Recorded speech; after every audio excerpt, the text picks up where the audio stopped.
Bonjour les amis, je vous retrouve aujourd'hui pour une deuxième capsule podcast en canalisation comme j'avais fait la dernière fois.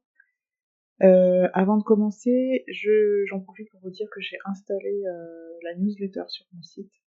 Donc vous trouverez toutes les infos en, dans la description de la vidéo.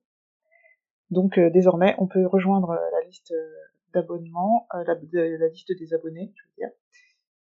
Pour simplement recevoir les nouveautés, hein. Je n'envoie pas de choses en particulier, je n'ai pas de stratégie marketing particulière. C'est juste, voilà, si vous voulez savoir ce que je fais de nouveau, les nouveaux articles, les nouvelles vidéos, enfin tout ce qu'il peut y avoir de nouveau au fur et à mesure du temps. J'envoie un mail une fois par mois avec le récap de tout ce que j'ai pu mettre à jour, de tout ce que j'ai pu mettre publié, je veux dire, comme nouveauté. Et voilà, c'est tout simple. Donc si ça vous intéresse, vous avez toutes les infos dans la description de la vidéo pour remplir le formulaire et recevoir mon actualité. Donc aujourd'hui, je ne sais pas du tout de quoi les anciens veulent parler. Je vais donc, comme d'habitude, simplement me mettre en connexion, en réception, et voir ce qui vient. Je rappelle donc que je m'adresse ici en priorité aux femmes neuroatypiques officiellement diagnostiquées ou auto-diagnostiquées, parce que la science n'ayant pas toutes les réponses, on peut avoir des soupçons sur soi-même, de forts soupçons, voire même des certitudes qu'on n'ose pas assumer, parce que un médecin n'aurait pas validé ce soupçon, sachant que les médecins aussi peuvent se tromper, ce sont des humains comme nous. Certes, ils ont une formation qui leur donne plus de précision sur certains angles de vue, mais ils n'ont pas la science infuse, comme on dit justement.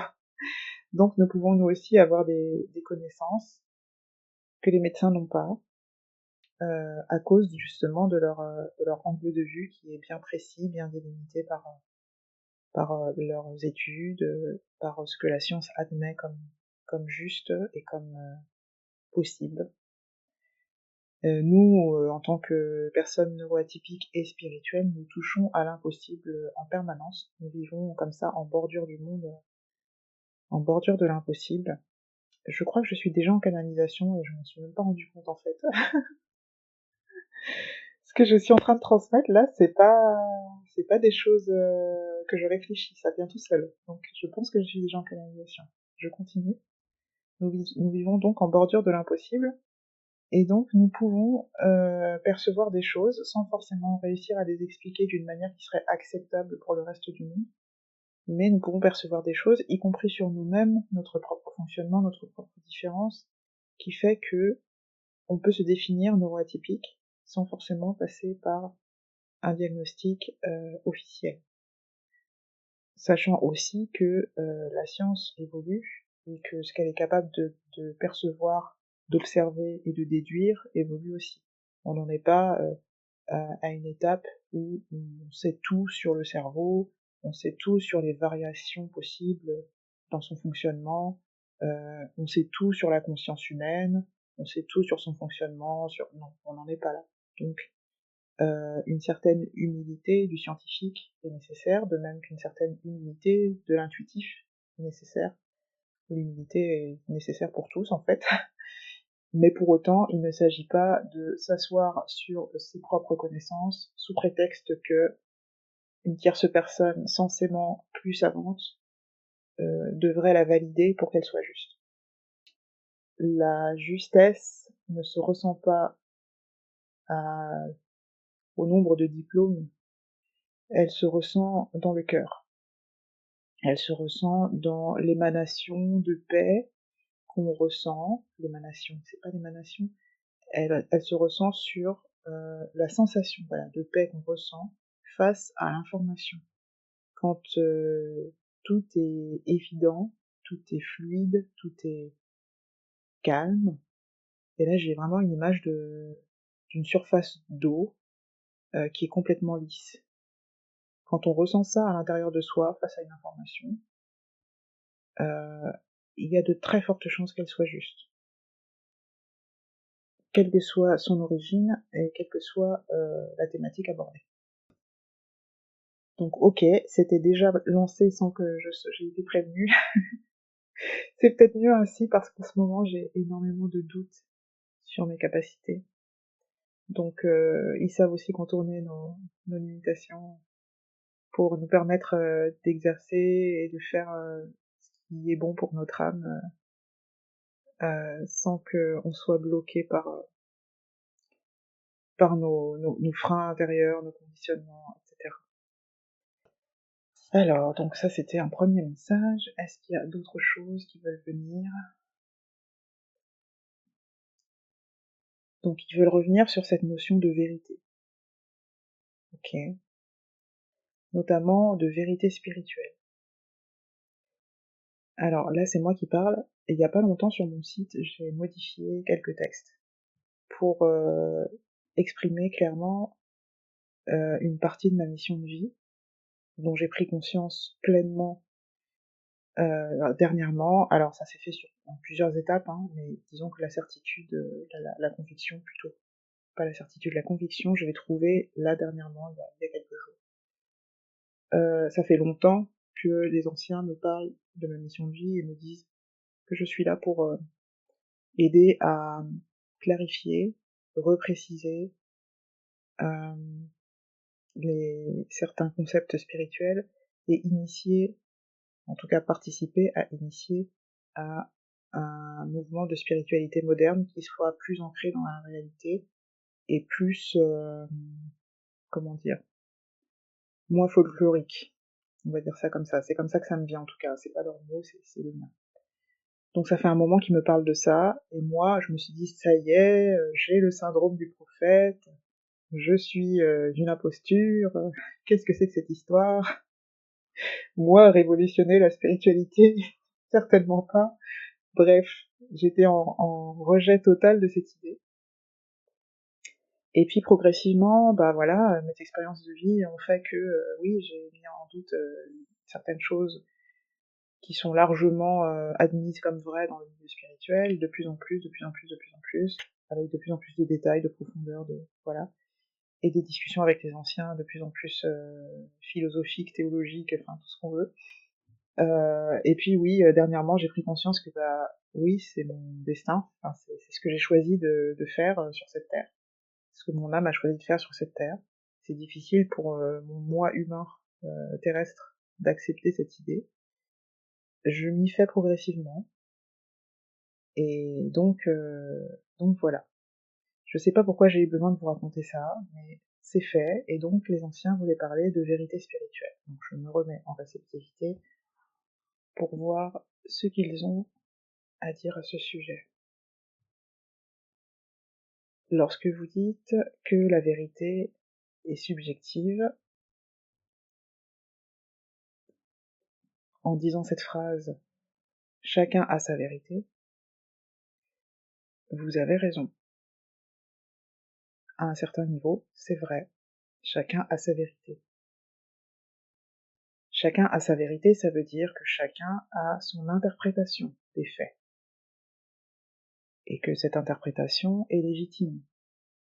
Elle n'est pas forcément juste, mais elle est légitime au regard de la personne qui interprète, de son vécu, de ses choix idéologiques, ou de ses non-choix, guidés par ses conditionnements. Nous parlons ici de choix conscients, bien sûr. En ce sens, chacun a sa vérité. Chacun a le droit de voir la vie sous un angle ou sous un autre, et personne n'a le droit de décider pour l'autre que cette façon de voir la vie n'est pas bonne. Cependant, certaines interprétations de la réalité, certaines interprétations de la réalité peuvent mener à des choses douloureuses pour soi et pour d'autres. Pour prendre un extrême, nous pouvons repenser aux tristement célèbres événements historiques qui ont mené à décimer des peuples entiers. Et ils sont nombreux, ces événements. Nous n'entrerons pas dans les détails car ce n'est pas le propos de cette transmission. Mais vous voyez très bien à quoi nous faisons allusion. Toute vérité, donc, est légitime dans le cadre de la personne qui interprète la réalité sous cet angle, mais toute vérité n'est pas bonne pour la personne et pour son entourage, plus ou moins large, en fonction de l'influence que cette personne a dans le monde.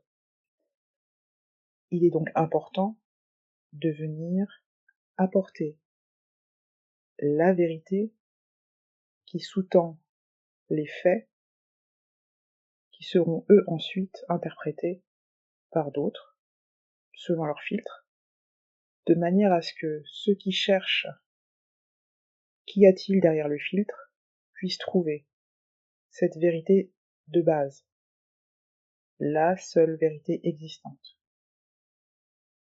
que nous pouvons appeler réalité. Ce serait une vérité sans filtre. Ok. Cette vérité, c'est l'amour. C'est aussi simple que ça, et ça n'est jamais autre chose que ça.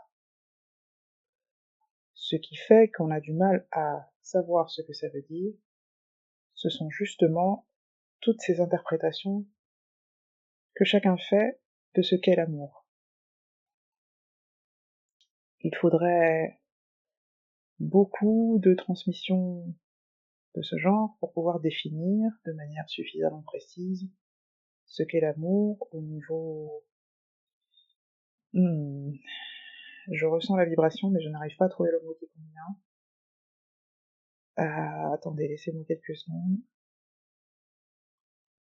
Ce qu'est l'amour, du point de vue de la conscience pure, la conscience originelle, la conscience de vie. Je vois pas d'autres mots. Ça me semble pas assez précis, mais j'espère que vous comprenez ce que je veux dire et j'espère les anciens que je transmets suffisamment clairement. Donc définir l'amour, oui, de manière assez précise, du point de vue de la conscience pure. Ce serait un sacré travail, ok. Cependant, je reprends la transmission. Cependant, certaines d'entre vous sont capables de ressentir, de percevoir ce qu'est l'amour, le vrai amour, celui qui sous-tend la vie et qui constitue la vérité. Ok. Où est-ce que vous m'emmenez avec tout ça, les anciens?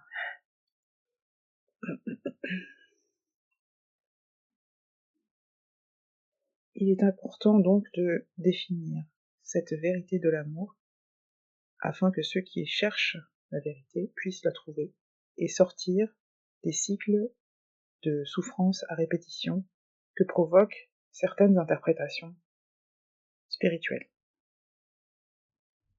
Ok.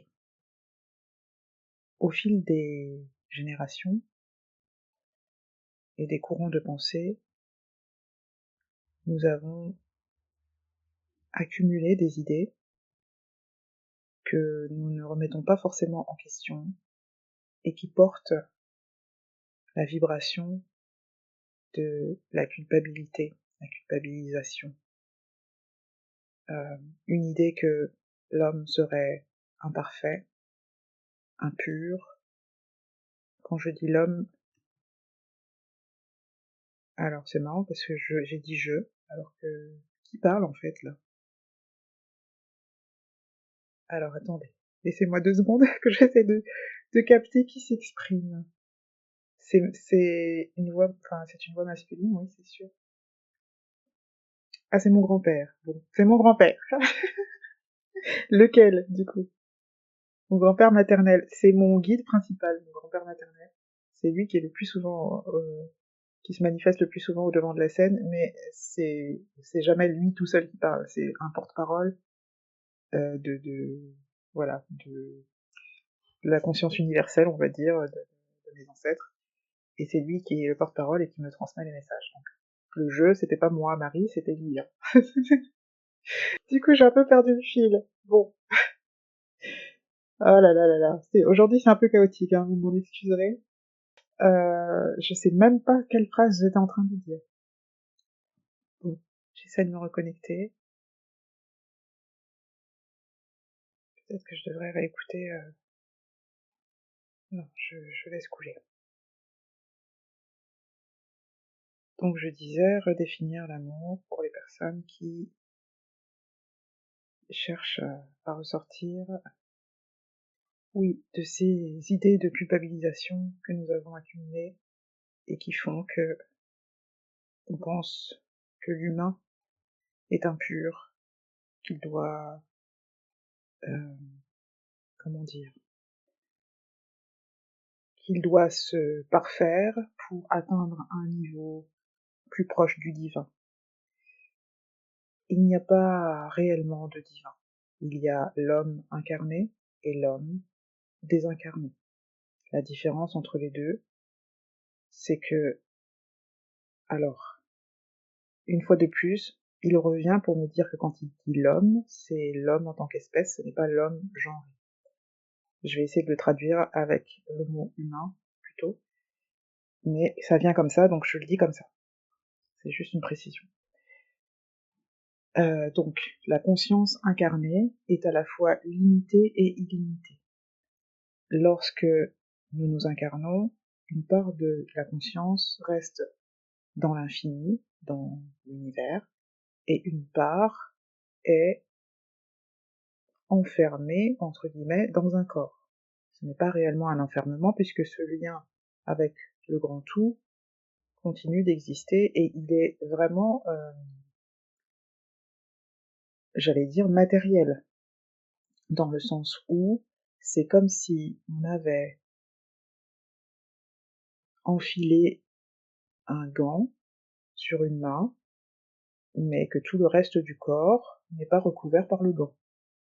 La partie de la conscience qui est incarnée, c'est la main, dans cette analogie, et le reste, ce serait le reste de l'âme.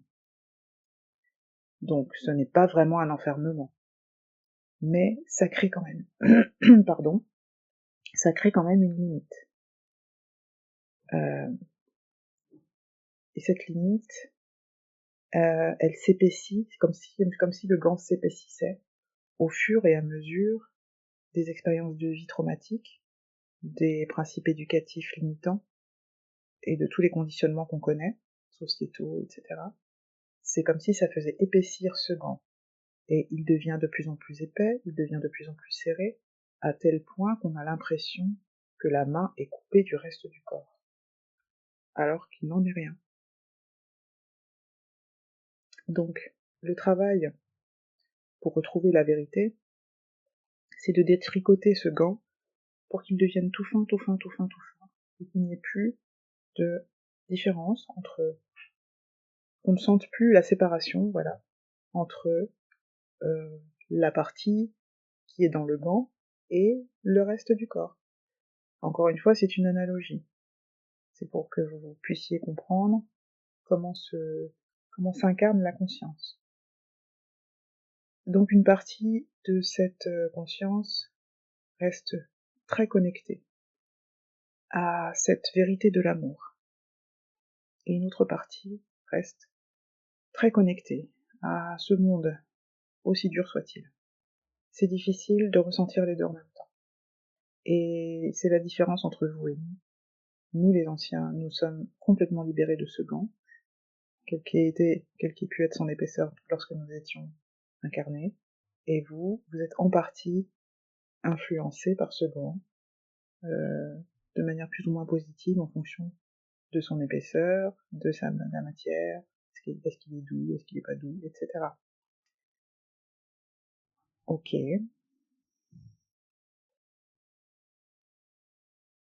Donc, concernant la vérité de l'amour, je ne sais plus pourquoi je vous ai expliqué cette histoire de gant là. Qu'est-ce qui est venu? J'ai un peu de mal à rester connecté de manière linéaire. Vous m'excuserez si le message est un peu décousu. Je verrai au montage comment je peux rendre les choses un peu plus cohérentes sans dénaturer la transmission. Donc, apparemment, on revient à cette idée de vérité de l'amour. Oui, c'est ça. Donc, la vérité de l'amour, c'est c'est la conscience pure. C'est cette main débarrassée du gant qui retrouve la sensation, cette sensation à la fois de liberté et de tout est possible. Il n'y a plus de limites, il n'y a plus d'interdit, il n'y a plus de jugement. Plus de jugement ne veut pas dire la liberté, la possibilité de faire tout et n'importe quoi. Plus de jugement veut dire, à partir du moment où c'est l'amour qui s'exprime, il n'y a pas à dire si c'est bien ou si c'est mal. Un exemple, vous êtes attiré par un certain métier alors que toute votre famille trouve que c'est un métier qui ne se fait pas. Mais vous, vous aimez ce métier. Ça vous emporte le cœur, ça vous rend heureuse, voilà. Eh bien, c'est l'amour qui vous envoie dans cette direction, et c'est votre famille et ses principes qui vous empêchent d'y aller pour diverses raisons, hein, des peurs, des habitudes, etc., une culture, voilà. Mais au final, tout cela se met en travers du mouvement d'amour qui vous emmène, vous, dans la direction de ce métier particulier. Et donc, il est là le jugement. Quand nous disons il n'y a pas de jugement, c'est de ce type de situation dont nous parlons. Lorsque vous êtes dans la vérité de l'amour, vous ne jugez pas vos transports amoureux, c'est marrant qu'il exprime ça comme ça, vous ne jugez pas vos transports amoureux comme étant mauvais, parce que c'est de l'amour, et que l'amour ne devrait pas être limité. L'amour, c'est la force de vie, c'est la force d'harmonie qui construit le monde tel qu'on le rêve tous, ou la plupart des gens en tout cas. Donc ce n'est pas quelque chose qu'on devrait freiner, et ce sont des peurs que nous avons construites et accumulées au fil du temps, des générations, des époques, etc., qui font que nous limitons en grande partie ces élans amoureux. Élan amoureux, on n'est pas dans le cadre uniquement sentimental, on est vraiment sur tout ce que l'amour nous pousse à, à faire, à vouloir, à tout ce merveilleux en fait qui naît en nous lorsque on est face à quelque chose qui soutient à la fois notre harmonie et l'harmonie du monde. Voilà. Donc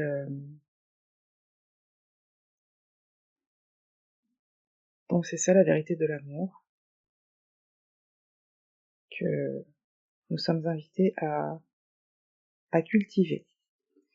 Et pour en revenir à l'aspect spirituel, euh, la spiritualité n'est pas censée enfermer, ni dans des rituels qui pourraient devenir contraignants, ni dans des dogmes qui sont évidemment contraignants eux aussi, qui enferment aussi la pensée,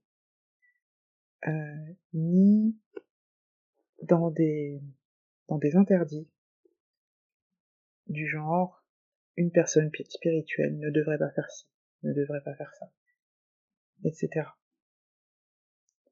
La spiritualité, c'est tout simple. D'une part, c'est se rendre compte qu'il existe un monde des esprits, se rendre compte que nous pouvons communiquer de conscience à conscience entre incarnés et désincarnés. Ça, c'est un premier niveau de spiritualité. Deuxième niveau de spiritualité, comprendre que le monde spirituel est tout amour, toute harmonie. Il n'y a pas d'entité néfaste, maléfique, avec des intentions mauvaises. Ça ne peut pas exister à ce niveau-là de la conscience. Ce serait comme une anomalie, je ne sais pas comment exprimer ça, mais ça n'existe pas, contrairement à tout ce qu'on peut entendre. ce qui est perçu comme des choses, des entités, des énergies maléfiques, sont en effet uniquement des énergies. Des énergies que on personnifie, à qui on prête des apparences particulières, une conscience particulière, alors qu'il n'en est rien. C'est juste une perception d'une émotion, d'un événement, d'une façon de penser collective peut-être, mais qui est interprétée pour donner corps, donner forme, donner identité, et ainsi on crée cette croyance qu'il existe des entités négatives. Elles n'existent pas, c'est une interprétation de la réalité. La réalité est que des événements, des courants de pensée, des émotions sombres existent, et qu'on peut en capter l'énergie quand on est ouvert à cette captation, mais il ne s'agit en aucun cas d'êtres finis et définis qui ont une vie propre. Voilà. Ça, c'est important de le savoir. Donc, je ne sais plus à quel niveau on en était de la spiritualité, mais donc perception qu'il est possible de communiquer entre conscience incarnée et conscience désincarnée, perception que dans ce monde désincarné ne peut exister que l'amour et l'harmonie, donc pas d'entité négative. Quoi d'autre? Qu'est-ce que vous dites encore? Et donc perception que la communication avec les consciences désincarnées ne peut pas être teintée ni de jugement, ni de critique, ni de sévérité, ni de toutes ces choses qu'on prête à, à, à ceux qu'on appelle les guides, qui sont en fait juste la conscience de ceux qui ont foulé la terre avant vous. Vous pouvez les appeler guides sans problème, le mot n'est pas important, simplement c'est de savoir de quoi on parle.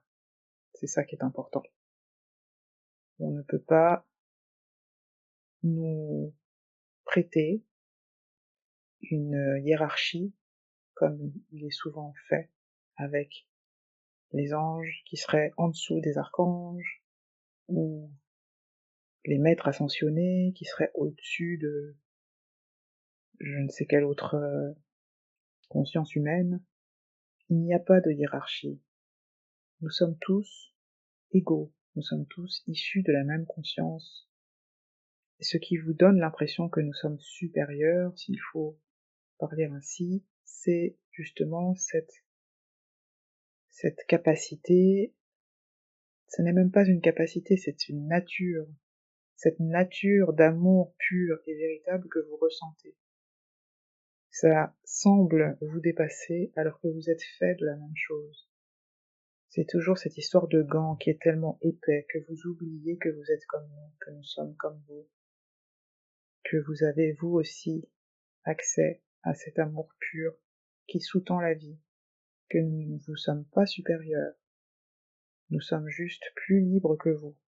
Et c'est cette grande liberté qui nous permet de vous guider, de vous orienter, de vous aider, de vous soutenir, et certainement pas de vous juger, de vous punir pour vous apprendre je ne sais quelle évolution d'âme. Vous n'avez pas besoin d'évoluer. Votre âme est aussi pure que la nôtre.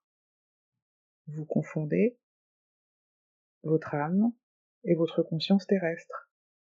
Et en voulant libérer votre conscience terrestre de ces limitations, vous interprétez, en tout cas certains d'entre vous, interprètent cela comme étant le besoin de faire évoluer son âme. Aucune âme n'a besoin d'évoluer, elle est déjà parfaite telle qu'elle est. Le travail de l'âme, si on peut dire, c'est d'affiner au maximum ce gant, pour reprendre l'analogie de tout à l'heure, afin que l'amour puisse s'exprimer librement sur Terre. C'est tout. Il n'y a pas d'autre évolution à chercher. Et c'est exactement pour ça que nous nous incarnons. Pour abolir progressivement tout ce qui empêche l'amour de s'exprimer librement sur Terre. Voilà, c'est tout.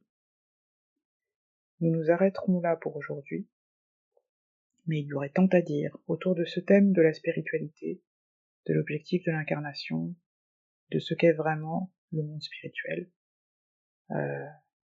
Vous savez maintenant que c'est une des missions incarnées par Marie. Oui, je suis toujours là.